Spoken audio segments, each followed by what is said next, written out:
Hello, friends, and welcome to part 2 of my 3-part Omnipod 5 Ask the Experts series.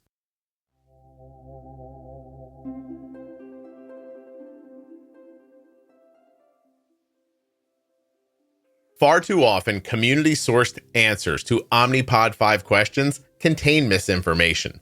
So today we're going to help to set the record straight by speaking with an expert who works at Omnipod.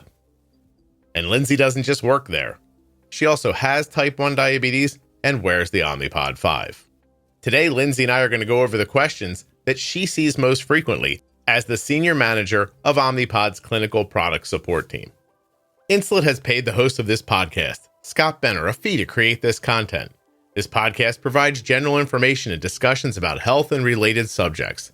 This information and other content provided in this podcast or in any linked materials are not intended and should not be construed as medical advice. Nor is the information a substitute for professional medical expertise or treatment. Never disregard professional medical advice or delay in seeking it because of something that you have heard in this podcast or read in any linked materials. The opinions and views expressed on this podcast and website have no relation to those of any academic, hospital, health practice, or other institution.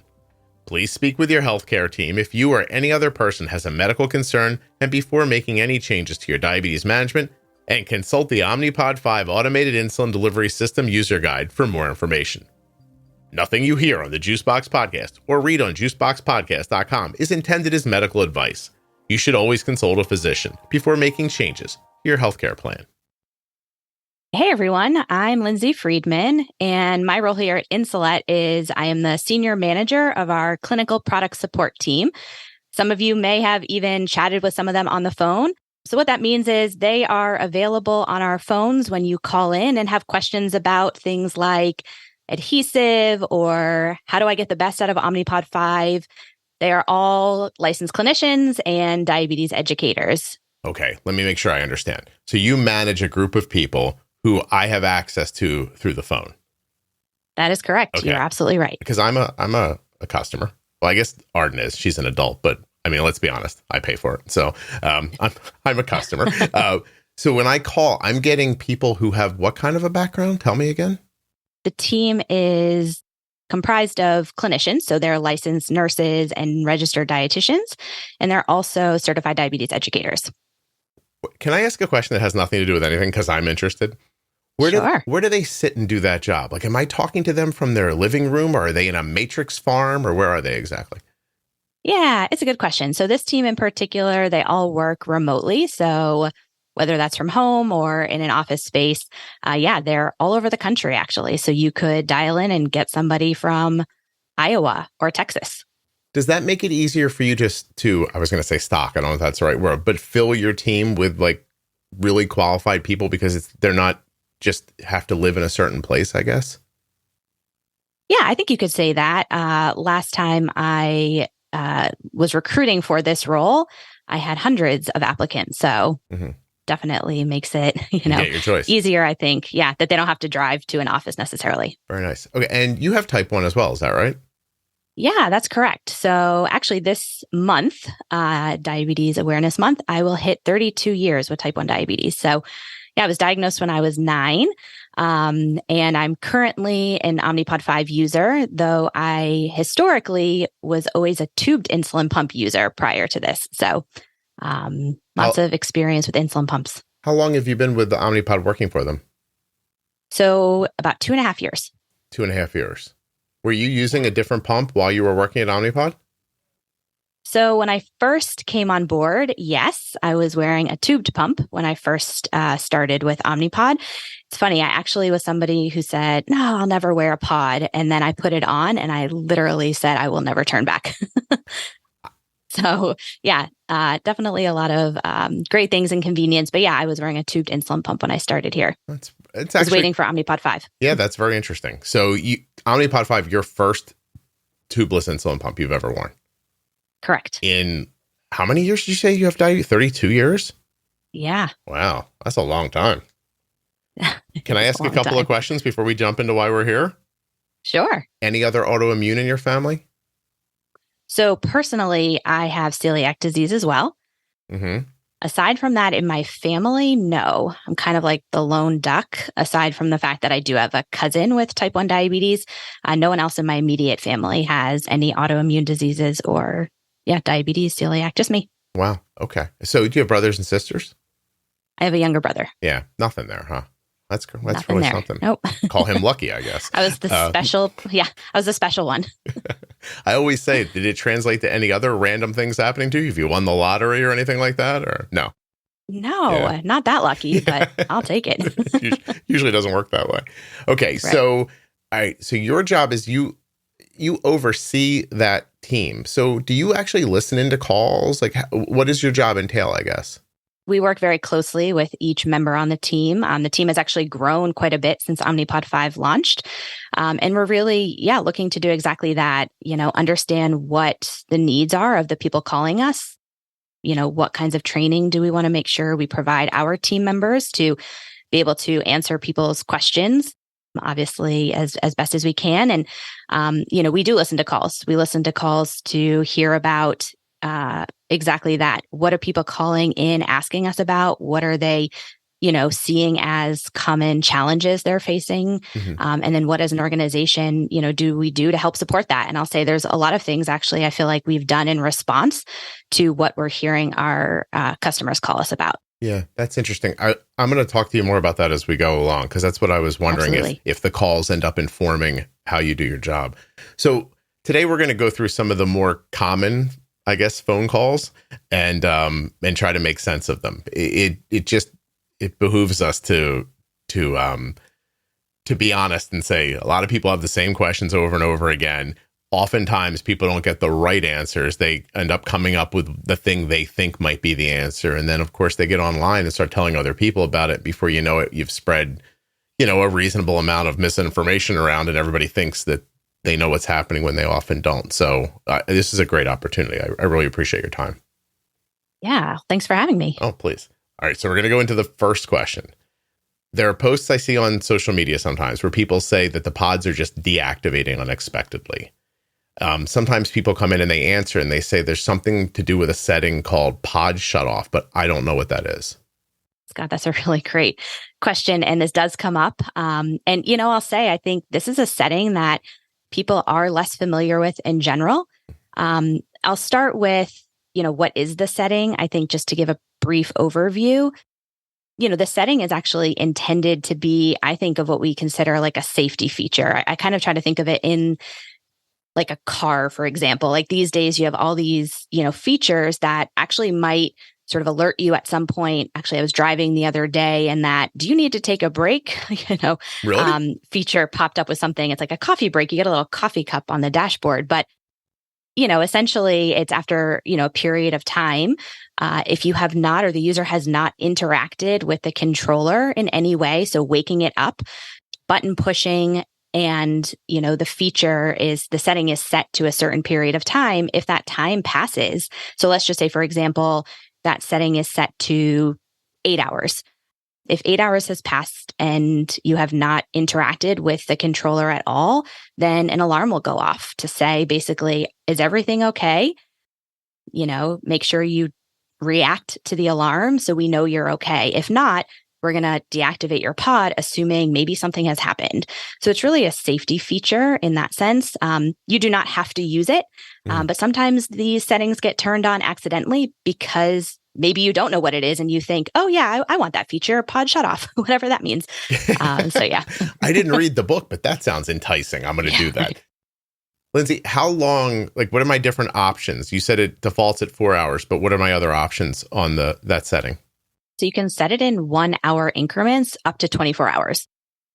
So yeah, you have a lot of options. And if I think about really why people might utilize this feature, I have also trained on many insulin pumps, including Omnipod 5. And, it's one of those things that when you're setting up an insulin pump and you're thinking about, well, why might somebody use this? If you've got a college student or somebody who lives by themselves, somebody who's, again, older and has nobody who's living with them, a concerned parent, a kid who just went off and is living by themselves.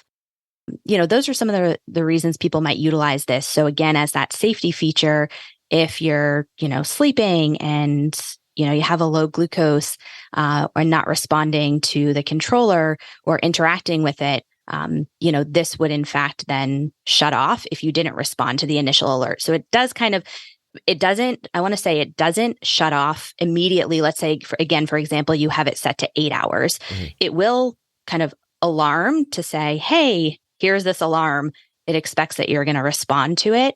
And then if you haven't, it will then go ahead and deactivate the pod. Yeah, listen, I'm just going to say that I think if you're not interacting with your diabetes in every 4 or 8 hours, you maybe should be anyway. So not a bad idea. I think it's primarily utilized for when people are sleeping, I think is what we've seen. Mm-hmm.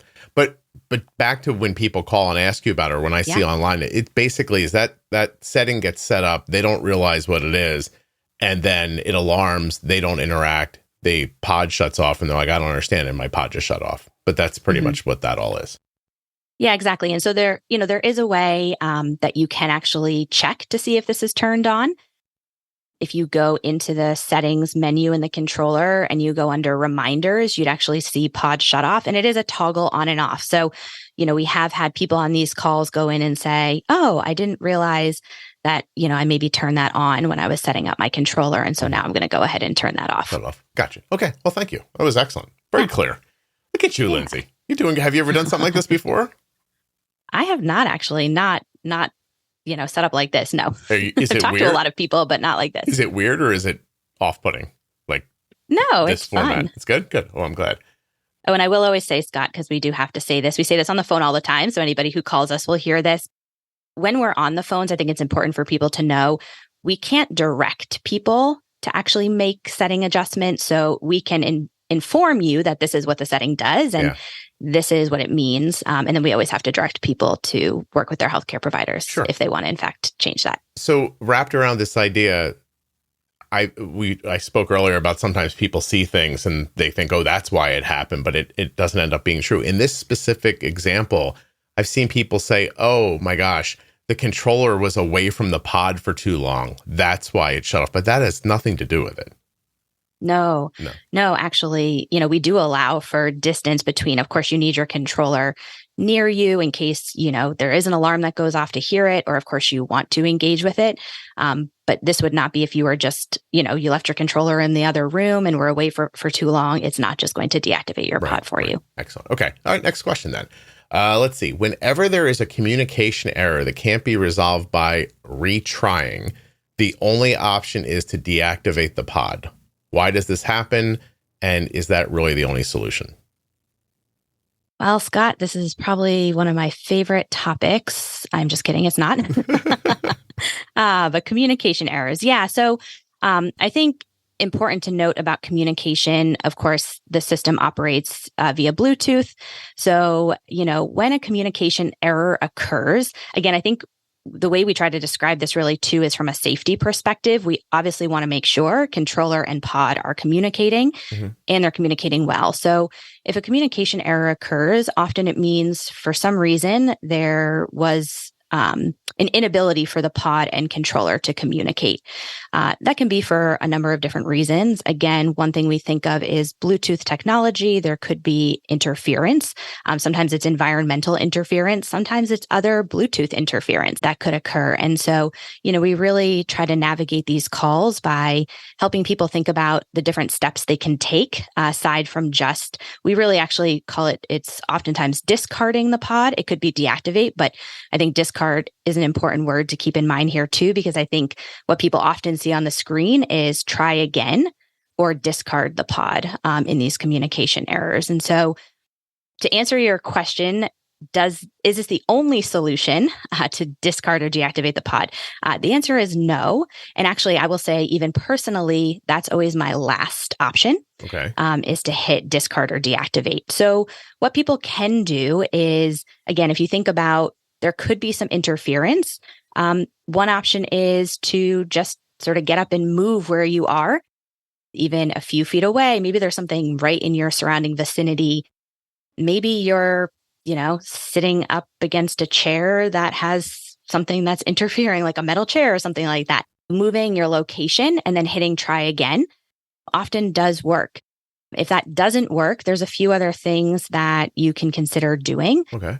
One of them would be to, if you have any pods that you've recently attempted to activate or any pods that you've recently discarded, removing those pods from the area are important too. And it's funny, I actually had this conversation with our engineering department because I really wanted to make sure. And when you say, how do we equip our teams? This is one of the things we do is work with our internal teams to really understand what's going on here so we can best equip our customers with the right information. So I had a conversation with our engineering department to really try to understand, what is happening here. And I'm not a Bluetooth expert, so I won't pretend to be one. Right. And so, working with them, they really shared that when there are other Bluetooth devices in the area, the system is scanning for the pod to connect with it. And that's, again, Bluetooth technology. So things like even on the smartphone, if you're using our Omnipod 5 app on the smartphone, toggling the Bluetooth on and off or temporarily disabling other Bluetooth connections just to make sure the pod is the only thing that the app is looking for. Right. In the controller, you can't toggle that. That's why getting away from other Bluetooth connections or, again, moving locations is something that can be really helpful. I found that oftentimes we connect to things through Bluetooth over months and years that we don't interact with anymore. And just sometimes going into your Bluetooth settings and going, I have not been in that car in 5 years, delete that one. Like that kind of stuff makes it actually run a little better. Yeah. Well, it's funny you say that. I put my headphones on today to do this. And the first thing my headphones connected to was my iPad. Yeah. When I wanted it to connect to my computer. So it's like it remembers stuff. It's pinging all around. And, as a great example, moving forward, there are going to be some CGMs and sensors that you are discarding every couple of days, and it leaves its Bluetooth signature behind in your phone. So going in and deleting them, as an example, is a great way to kind of keep that whole thing clean. So when we do get to the, I guess, what's a situation where this might happen? Like, when would I see this pop up? I guess, if I haven't used the controller in a while and I go to bolus or something like that, and then I'm seeing a communication error. Is that that kind of an idea? We see communication errors occur at times when attempting to give a bolus, and that's where you might see it more like unable to communicate is the language. And in that case, you will get that try again option. And again, that's where, one thing to do is move location, hit try again. If you've tried a couple of those steps and our customer service reps or our product support teams will help to walk people through this. The other option they could do is actually what we call power cycle. So really just turn off the controller. And then that sort of reestablishes connection when it turns back on and allows people to go ahead and bolus. You might also see communication errors when attempting to activate a new pod. And again, that's really related to what you were just talking about, these previously discarded pods. And so, what happens when a pod is discarded is the controller sort of, I think about it like a relationship, just kind of abandons the relationship and the pod doesn't know. So the PDM or the controller is just saying, I'm going to abandon you, and the pod has no idea. And so, it could be attempting to continue to communicate versus, when we see like a deactivating a pod, like you do every time you change a pod, both sides of the relationship decide they're going to split. So it's it's a decision made on both sides, where it's a clean split at that point. So those previously discarded pods do have to be removed from the area as well. So we'll often say, make sure you move them, at least 20 feet away from where you are to make sure that controller is really only attempting to connect to the pod in front of you. I'm laughing for two different reasons. One, I have once opened my back door and flung an old pod into the backyard because I was like, I think this is too close and it's what's interfering with us setting up this next one. And because you set up a scenario where the pod was broken up with, but just won't stop calling. Yeah, right. Yes. So I just need to be very firm with it and let it know I'm sorry, but we're done now. And to do that would be to create more distance from it, just in case it's still trying to connect. Yeah. I don't know the technical side of it too, but it always feels like to me, like it just has trouble letting go. at the end. Like, and it's not I would have to say it's not a common occurrence. I'm not like winging pods into the yard constantly, but I mean, it's happened a handful of times. So I get that. All right, great. Anything else on that one, or I have that one covered pretty well with you? I think we're good, right? Yeah. No, I think we've covered Power it. And I'll say, cycle. like, I'll just put a plug in that because, we, again, are really trying to be mindful of what our customers are calling us about and giving them some tools like this, which is great to be able to listen to or reference. We've actually got all these steps that they can find on our omnipod.com website. So we've tried to put a lot of this stuff up on our website to make available to people to find answers versus necessarily having to call us every single time to ask these questions over and over again. Right. Okay. So complete the power cycle, toggle the Bluetooth on and off, make sure there are no other pods that have been previously discarded or within like 20 feet of you. Yep. Pretty much right. We got it. All right, cool. Yeah. All right. Moving on. Insulet randomly sent me a new controller. I remember when this happened. I'm gonna tell a story before we get into this question. So I happen, like, stories. I have a relationship with you guys. And so that people might not believe or understand, but like I text with people sometimes, like, and I know sometimes when you guys are doing things, and I know the pain of trying to communicate to the public a thing because you're like, we said this, but not everyone sees it. So you guys went to all this trouble to send out emails and let people know we're going to be replacing the controllers. Here it is. But then, most people didn't get the email or didn't read it or whatever. And this question was all over the internet. So, okay, Insulet randomly sent me a new controller. Wasn't random, but I know it might have felt that way when it showed up in the mail. Do I really have to use it? So tell us what happened there and what they need to be doing. Yeah, absolutely. I'll tell you what happened there. Before I do that too, it's funny you say that because, one of the things obviously we'd love to review is, of course, we sent you information about all of this. But, easily, I'm sure people get hundreds of emails a day and all of that. It's hard to track. But basically, so we did send these new controllers out as part of what we call a medical device correction. If somebody received one of these new controllers, it means their previous controller was part of this medical device correction. And these new controllers contain a fix that was identified as part of this. And so we do recommend that people start to use their new controllers. There's a couple of things I'll point out with that as well, because it's important to know a few things or remember a few things when you're starting a new controller. But long story short, we do encourage people strongly to utilize those new controllers if they receive them. The other piece we'll mention as well is not only the new controller, but also reminding people to use their original charging cables. Again, when we think about losing emails or, papers that came in the mail, I think sometimes just as easily charging cables, people probably have 5, 10 of them somewhere. But we really do strongly encourage people to utilize their original charging cables, with this as well as the adapter is really important as a part of the notification that came out with this medical device correction. I see. So use the plug and the cable that we sent you, please.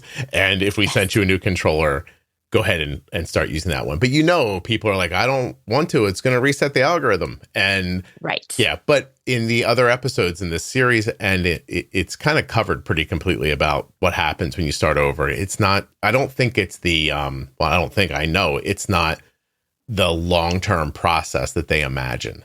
Especially maybe now that they've got it all set up and it's running really well, moving good settings into a new controller gets you right back to where you're going again. And yeah. I'll say, Scott, I did this personally. And to be honest, I had the same thoughts. I had been on the controller for months and I was doing great. And the thought of, I have to start all over again.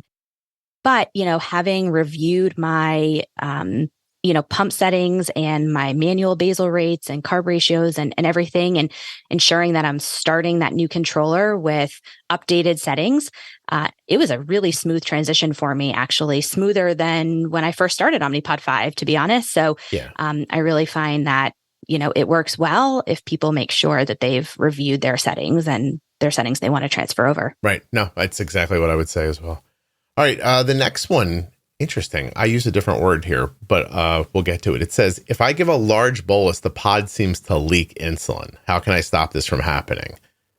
But they're talking about, I mean, you have diabetes, so this is easy to talk to you about, but they're talking about tunneling, right? You know what that is? Yeah, right. So, okay. So you go ahead and tell them what's happening. No, sure. We can partner here, no problem. So yeah, you're absolutely right. When they're talking about leaking, it's generally from the site is what they're talking about, not, for example, like the pod itself is leaking fluid out. Right. And what we mean by this, and I'll say before I even talk about it, I think it's important to note finding sites that work well is not always, the easiest thing, depending on how long you've had diabetes or how many insulin pumps you've worn or how many sites you've used. So I'll say, this is something that can just take trial and error to find a site that really works well sometimes. And some sites just work really well and others maybe don't. So with this one in particular, what we're finding here is when you put a pod on, there's a couple of things you want to keep in mind. One, you want to make sure you place the pod in an area that has enough subcutaneous tissue. And if you happen to have more muscle tissue, then making sure the cannula itself in the pod actually inserts into more of the subcutaneous tissue. So that's that more like fat layer. And so why we're doing this is to avoid that cannula, inserting into muscle, because then what can happen is when you have that pod on, it can really cause what we call this tunneling, where again, then you've got this cannula that's not staying in the subcutaneous tissue, but it's kind of moving in and out, and creates this tunnel really where insulin can flow back out of. Yeah. And so to help support that, we talk about pinching the skin up to make sure the cannula really does insert into that subcutaneous tissue. Then we also want to make sure that cannula stays stable. And there's a couple of things that people can do to help ensure that. When we talk about this on the phone, this is something my team absolutely deals with on a regular basis, and helping people find not just leaking, but helping people find sites that work well. And some of the things, we talk about is even pod positioning. So, we think about the way our body is designed, like we all have curves of some sort on our bodies. And so positioning the pod so it really lays flat and doesn't go around the edge of your body will help ensure that that cannula doesn't keep pulling in and out with your body's movement and creating, again, that tunnel space. Mm-hmm. No, I've, so I kind of want to paint a picture for people. So you're putting a bolus of liquid under your skin. And if there's an easy pathway back out, the liquid will follow that. And now, and then you're like, oh, it's leaking because it seems wet around the thing. So that's the positioning part of it, right? Like, if that cannula is rocking around in there, making a loose fit, basically, it allows that liquid to move backwards. And the larger boluses can not absorb as quickly, so they kind of sit in there as a pool. That's obvious. And I tell people all the time, like, look for a flatter surface, like a place where it's not going to rock, like where you know what I mean? Like you don't want to put the pod on top of a hill and expect it to hold on. You want to have a nice flat surface. That and the pinching up. I mean, anybody who ever says to me specifically about Omnipod, the first thing I say is, did you pinch up when you put it on? Always do that. But it's a thing I've been saying for so long and doing for so long. I don't know if I just assume like, oh, everyone knows that already, but obviously everyone doesn't know that. So like, just kind of collect up a little bit of that top layer of skin around the cannula as you're injecting the cannula in for the auto injector. That's what you mean when you say pinch up, right? You got it. Yeah. You painted a great picture. Okay. Exactly right. I think it's such an important step that, when we do training initially, there's so much to remember. And sometimes, we help somebody put the first pod on and you can forget some of these steps that are really important. Yeah. And pinching up is definitely one of those. I think too, people can just get like, it becomes such a part of your life that you don't think, oh yeah, I played tackle football this week and now I don't seem like my boluses don't seem to be working right. Because that thing's being like yanked all over the place. It's this tiny little plastic tube that's just under your skin slightly and you're yanking it all over the place and then going like, I can't believe it didn't work. So, right. And also, that's why you hear a lot of people who do activities like hard hitting activities where they think the pod might get bumped. They'll do a sports wrap while they're playing. But I guess also even an overpatch or something like that, if you think there's going to be a lot of like vigor, you could do that as well. A simple example is that when my daughter used to play softball, she wouldn't put the pod on her throwing arm. And because she'd throw, and then she said, I could feel it kind of pull around a little bit. And so we purposely kept it off that arm that was getting a lot of action. So I guess like that would work too. Like, yeah.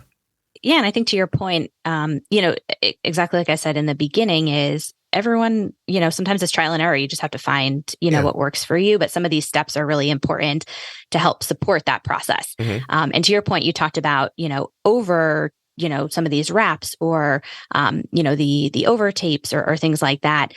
Also, sometimes talking with your doctors about what you can do to secure the pod underneath it. So we do have, different adhesive aids. So things that you can actually put on the skin to help make the adhesive adhere better if somebody struggles with that piece. And ensuring that pod really stays in place, again, to avoid that cannula moving. It's really important. You know what? I want to keep going with this topic for a second, Lindsay, and it's come up in another episode in this series, but I think it's worth covering again that, sometimes people just feel like they need overlay patches for the devices. And I was wondering like how that all works. Like, how do they learn about them? Where do they get them? Why are they valuable? Yeah, it's a great question. So I can say Insulet does have what we call pod pals. It uses the same adhesive as our pod adhesive. So just so people are aware of that.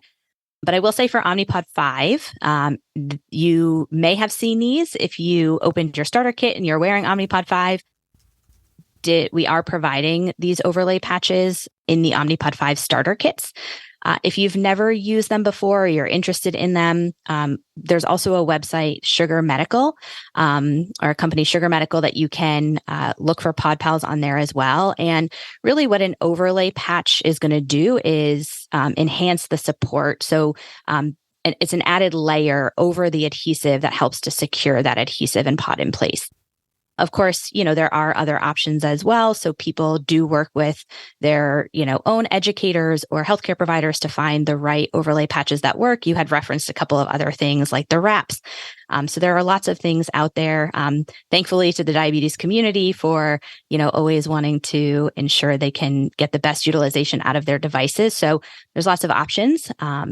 But yeah, the benefit really would be to help continue to secure or further secure the adhesive of the pod itself. Okay. So prepping the site, making sure the skin is clean when it goes on, free of oil, hair, those kinds of things are important. Yeah. So in talking about adhesive in general, which I think is what you're getting at, there's some important things to just help secure the pod in place in itself. So to your point, you mentioned, making sure the skin is free of oils and lotions, really prepping that site. And so a lot of the things we talk about, especially when people call in and ask for support around adhesive, is how are they preparing their sites? And so, cleaning the skin. And, if you think about, I think about this with Band-Aids that I've put on, if I've got lotion on my hand, that Band-Aid does not stick that well. And so making sure your skin is, free of those things, and even things like body hair. You think about putting tape or something on a part of your skin that has a lot of body hair, it's not going to stick as well. So preparing that skin and possibly, shaving some of the excess body hair in that area, if necessary. So yeah, skin prep is important. Not only does it help the adhesive stick, it's going to help that pod overlay as well. Yeah, I can imagine. I mean, even dry skin, right? Like if you have dry flaking skin, then it sticks to the adhesive. Now the adhesive is not sticking to you, it's sticking to the dry skin. Yeah. So yep. I listen. It's one of those things that you just never would bother to consider, right? Like, oh, I pull a thing off and it sticks to me, but there's a lot more to think about than just that. So when you really apply common sense to it, you think, oh, that all makes sense. I should probably pay attention to that. Okay, I appreciate you going over that again. Thank you.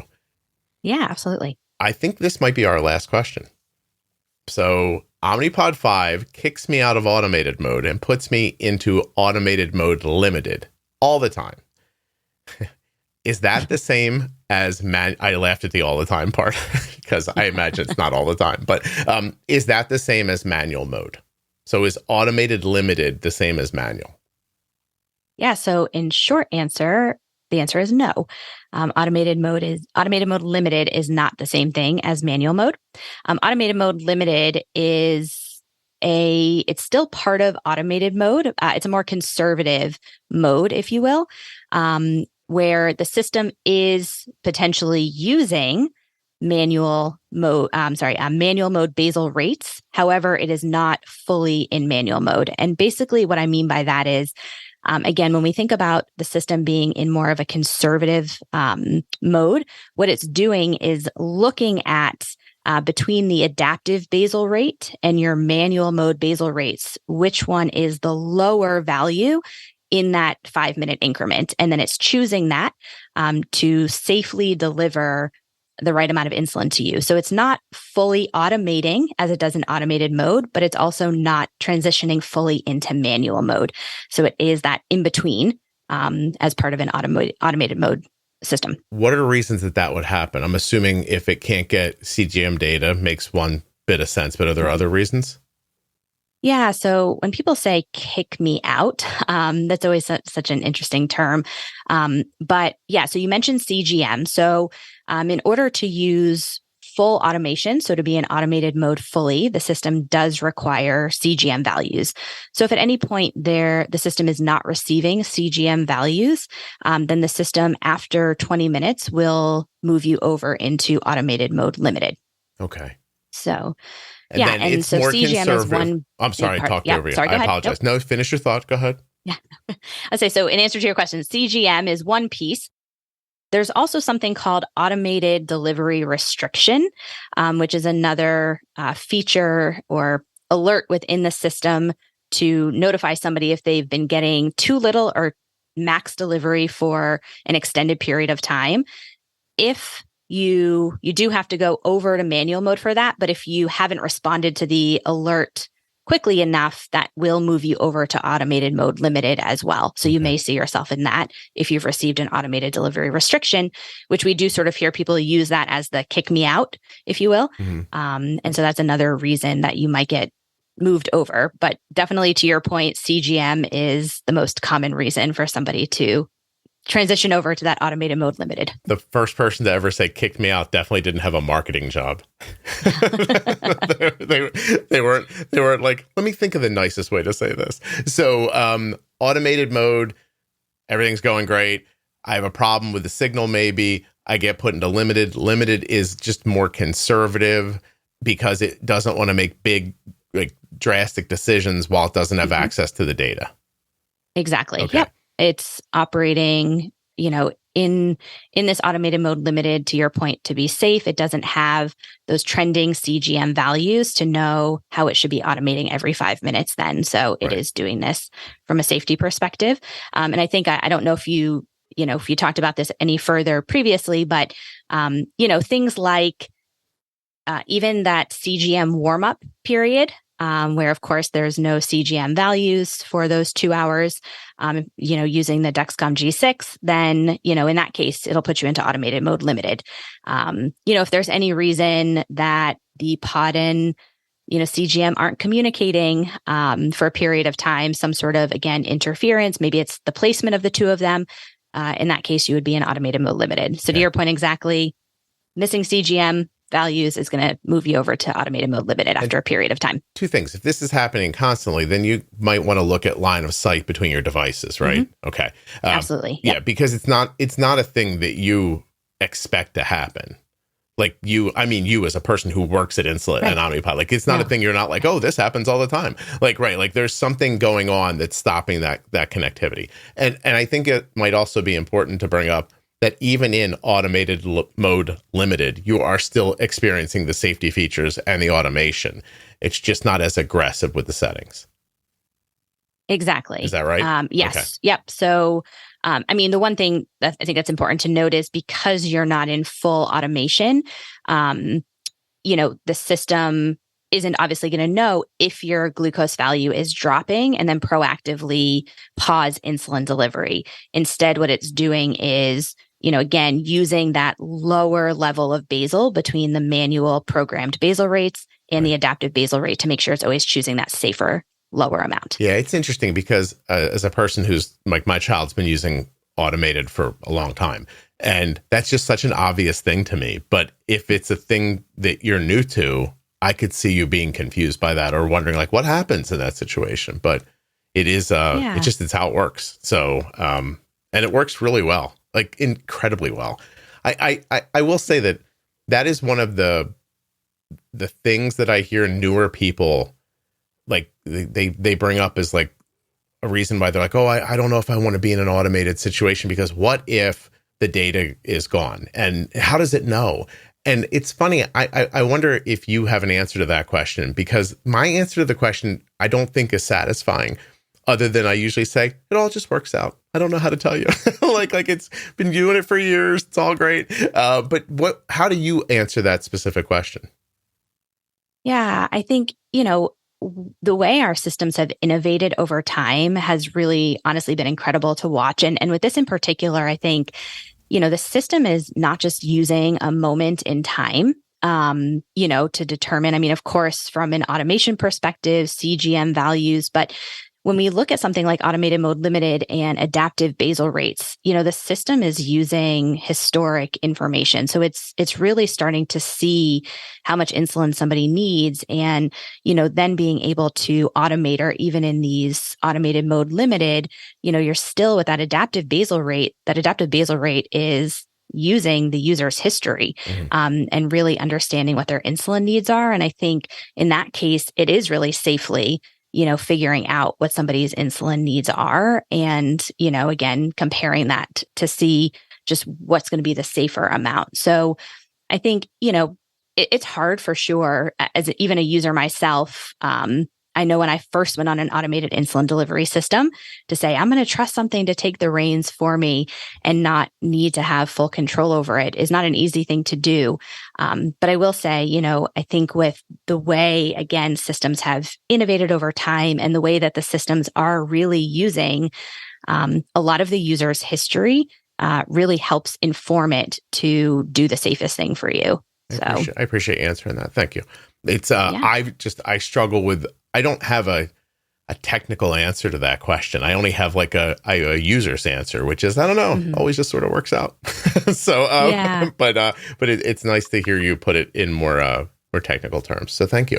Well, I'll say even too, it's, whenever I've again spoken to any of these engineers, my head probably spins a little bit when, obviously I don't know all of the algorithm, specifics and the proprietary information, but, there's so much that goes into developing these systems, and really ensuring safety as a priority. And especially that with, the way the system is designed, to keep people safe and obviously, live life. Yeah, right. Simpler with diabetes. Lindsay, we have a little time here, but we're finished. Can I ask you another question?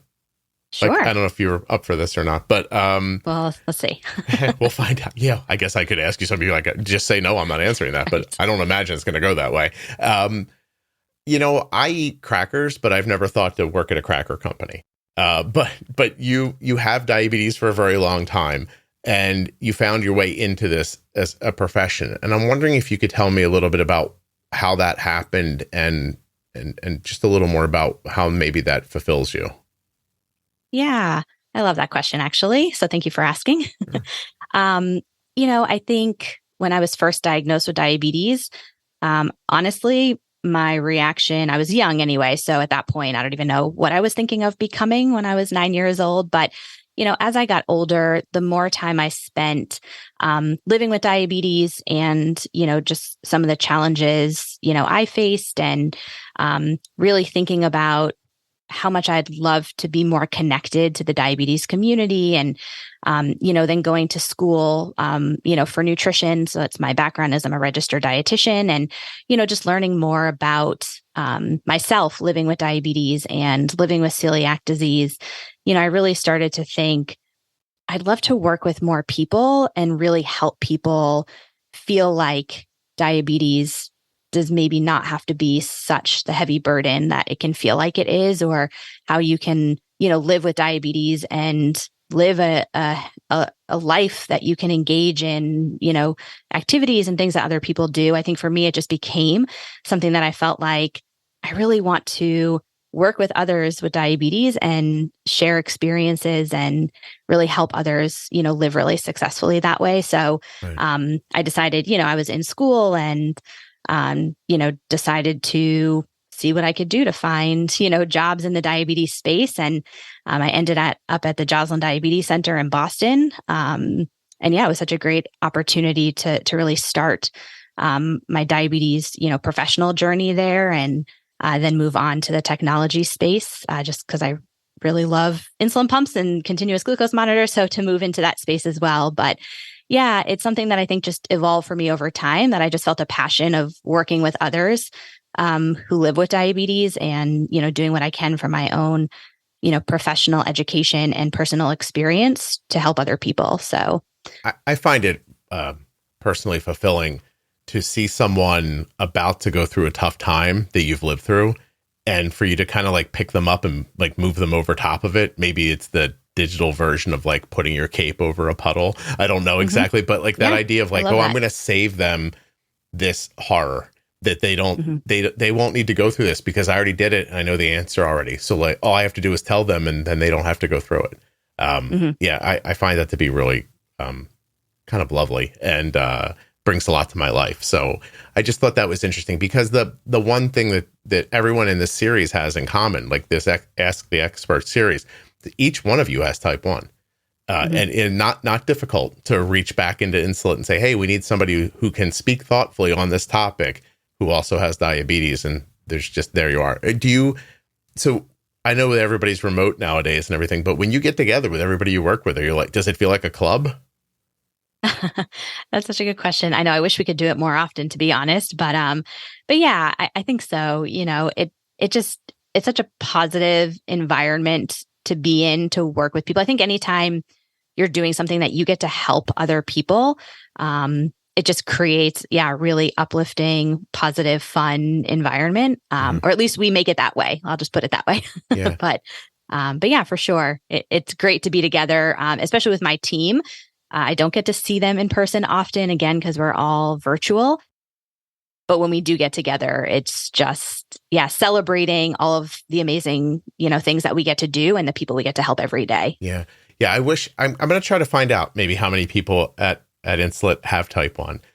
Because I mean, now that I stop and think about it, like the person I interact with, as part of, how, I don't know how to put this, like I don't know what people understand about how podcasts work and stuff like that. But, there are people at Insulet that buy ads for me and that we have those conversations. And my direct contact has type 1. And you, and then Melissa was here and Eric. And I'm like, geez, like, it seems like maybe it's everybody. I know it's not, but like, that's really cool the way, because I mean, I think you could say, sure, I imagine the company is open to people with type 1 filling positions. But I think the story is more about how people with type 1 are drawn to the work. Like that to me seems like the real story here, like how, because I interview people all the time and they'll talk about, I was diagnosed at a young age and I had this endo and the endo was really great. And that's why I'm a nurse practitioner, or that's why I became a CDE or something like that. Or I want to be an endocrinologist because of the impact someone else had on me. And it just seems like this is another avenue for people with diabetes to help other people with diabetes. It's really, absolutely. really something. Yeah. Yeah. Whether it's you live with type 1, or obviously there's a lot of people we work with who have family members or someone close to them or someone they know who has diabetes. Yeah. And so, I think exactly to your point, finding a space that you can work to continue to make a difference in an area that you're, familiar with in one way or another, if it's personal or, just your people, living with diabetes. I've in the past done speaking work where you go to companies and it's like their private speaking events are just for the people who work there. And when they bring you in, they're like, look, we just need them to understand what diabetes is about, because to them, they're just making a widget. You know what I mean? Like they don't see the whole, like, what does this do for someone? Like, why is it important to them? How come it needs to work? How come it needs to be comfortable and safe? And they don't know that. They're making an item. So I love the idea of bringing more and more people in who have type 1 already. You don't need to explain that part to them. So I think it's a big deal. We kind of briefly went over it before that you've been on other systems before, and tube pumps and other automated insulin delivery systems, if I'm not mistaken. I was wondering what the experience has been like using Omnipod 5 since you have experience with others. Great question. Happy to answer that. So, since being on Omnipod 5, some of the things I think I never expected of being on a tubeless pump was really things like not disconnecting for showers or swimming. I think I probably underestimated how challenging that was. Sometimes, honestly, I would disconnect for a shower and then an hour later when I was getting ready, realizing I forgot to reconnect. So that's something that I honestly have absolutely loved about the system is not having to disconnect. Also, Omnipod 5 specifically, I have found the automated insulin delivery system has worked really, really well for me. Shockingly, when I first started, I couldn't believe how many 100% time in range days I had without a lot of effort. So I have found it's really great at protecting me from hypoglycemia, which is something that I had experienced a little more frequently on other automated insulin delivery systems. So yeah, I feel like it's worked really well. You have fewer lows on Omnipod 5 than you had in the past? Oh yeah, I do. Absolutely. Yeah. I use a lot fewer glucose tablets and Skittles and all that other stuff. But yeah, I find I've treated far fewer lows. Have you lost weight? I know this is so personal. Like this isn't why you came on, but a lot of people talk about like a lot of the low snacks they use. They don't realize how many calories are in them and things like that too. Yeah. I wish I could say yes. I was just wondering. You're like, probably some other things influencing, but maybe. Yeah, right. No, but seriously, like it's just not being interactive with it, like not having to take a glucose tablet or look at or deal with a low, or even like, I mean, I can't completely speak to this obviously because I don't have diabetes and my daughter's always used an Omnipod. But I mean, like my daughter's 19. She's used one since she was 4. Like we went from needles to Omnipod in like 2008 maybe. And she's been wearing an Omnipod every day since then. So I don't know about that. But as I stop to think about it like that, I'm going to jump in the shower, but I got to unhook this and turn this off, or maybe make a bolus because I know I'm going to have this off for a while. And then forgetting when you jump out and just want to towel off and keep going. And then, an hour later realizing, oh my God, my blood sugar's jumping up. And it's a lot of time and touching that I think you avoid. Is that about right? Yeah, no, you're absolutely right. I would agree with that. And I think to that point, even talking about engaging with the system, I find that I will go, aside from eating, of course, bolusing for eating, but if I'm not eating, for periods of time that I realize, I haven't even like checked where my glucose is because nothing's been alerting me to say I'm too high or too low. Yeah. And I think that's the other thing too is, aside from my Dexcom that alerts me, I'm not getting lots of alerts coming from both systems, which has actually been really nice. So if nothing's alerting me, then I'm assuming all is working well. And a lot of times it's, hours before I realize, I haven't even checked where I'm at. That's a learned skill that people don't have right away, with that idea of like, I'll just set the alerts at a reasonable space. And if I don't hear from them, I don't think about it. Yeah. How about sleeping? Any improvements with that? Actually, yeah, I would say so, because I really do find that I'm staying in range when I'm sleeping, that I get, again, far fewer alerts, not that hypoglycemia, and really this less worry during the nighttime, that I sleep really well. That leads to that unbroken sleep. It's very important. We don't talk about it enough, but the waking up and going back to sleep it's hard on you, especially over time. By the way, whether you have diabetes or you're the parent of someone with diabetes, it sneaks up on you. You don't know how impactful it is until kind of it's too late sometimes. But and then you're just like ravaged and look terrible, and you're like, God, I'm exhausted. That's great. No one wants to talk to us too much if we haven't slept that well, right? No. I swear to you, I've said this before, but I always thought I was like you talk yourself into believing like I don't need all that sleep because you don't have any other options. So it's the thing you tell yourself, but it's not true. You definitely need to sleep, especially as you get older. It's more and more important. So, all right. I appreciate you sharing that. It's just a unique, you have a unique perspective. So I thought it was worth asking about. Yeah. Again, thanks for asking. Always happy to share. Thank you again for being on the show. I'll say goodbye to you a second time. Yes. Thank you.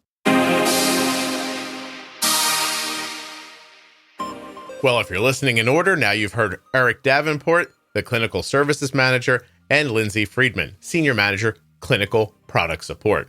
Now you're probably thinking, Scott, can it get any better than this? I don't know if it's going to get better, but it's going to get really interesting with Melissa Lee, Senior Manager, Instructional Design. That's right, Melissa not only has type 1 diabetes, just like Lindsay and Eric, but she wrote the user guide for Omnipod 5. And we're going to talk about the questions she gets about the algorithm. This is the stuff like, when you guys are wondering like, well, what if I turn this or I do that? What's going to happen? Will this impact automated mode? All that gets covered with Melissa Lee in episode 3 of Ask the Expert series, Omnipod 5. If you're interested in getting started with Omnipod, use my link, omnipod.com/juicebox. And if you're a current or future Omnipod 5 user, you will not want to miss my Omnipod 5 Pro Tip series. It's a 3-part series that goes through overview of the system, settings, and connectivity. Those are at episodes 736, 737, and 738. They're also available at juiceboxpodcast.com/Omnipod5. If you're enjoying this content, be sure to follow and subscribe to the podcast in your audio app. We talk about Omnipod and Omnipod 5 all the time. Thank you so much for listening. I'll be back soon with another episode of the Juicebox Podcast.